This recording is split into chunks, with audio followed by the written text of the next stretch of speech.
లోకంలో మనుషుల స్వభావాలు విచిత్రంగా ఉంటాయి. కొందరిది సహజంగా పరోపకార స్వభావం. పరులకు సాయపడటానికే భగవంతుడు మనకు ఈ శరీరాన్ని ఇచ్చాడనే ఆలోచన గలవారు ఈ రోజుల్లోనూ ఉన్నారు. కొంతమంది ఇతరుల వల్ల ఉపకారం పొందడం తమ హక్కుగా భావిస్తారు. ఉపకారం చేసిన వారి పట్ల వారికి ఎలాంటి కృతజ్ఞతా భావము ఉండదు. ఉపకారం చేసిన వారికి అవసరమైనప్పుడు తమకు సాధ్యమైనప్పుడు ప్రత్యుపకారం చేద్దామనే యోచనను దరిదాపులకైనా రానివ్వరు.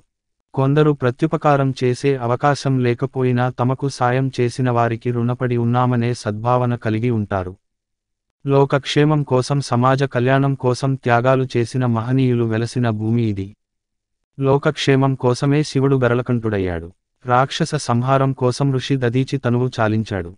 అతడి వెన్నెముక వజ్రాయుధమైంది. ఉపకారం చేసిన వారికి తిరిగి ఉపకారం చేయడం పెద్ద విశేషం కాదు. కానీ అపకారికి నుపకారము నెప్మెన్నక సేయువాడు నేర్పరి అన్నాడు సుమతి శతకకారుడు.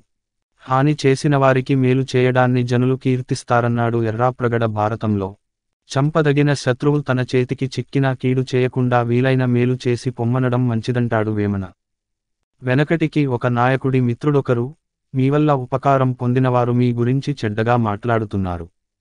ఏమిటి విడ్డూరం అని అడిగితే, నాకు చేతనైంది నేను చేశాను. వారికి చేతనైంది వారు చేస్తున్నారు. ఎవరూ వారికి చేతకాని పని చేయలేరు కదా అన్నాడట ఆయన. ఉపకారం మాట అలా ఉంచితే ఈ రోజుల్లో అపకారం చేసేవాళ్లే ఎక్కువగా కనిపిస్తున్నారన్నది జనం మాట. కొందరిలో పగ, ప్రతీకారం నిత్యం జ్వలిస్తుంటాయి. తమకు ఏ మాత్రం ఇతరుల వల్ల నష్టం జరిగినా వారి అంతు చూడనిదే నిద్రపట్టదు వారికి.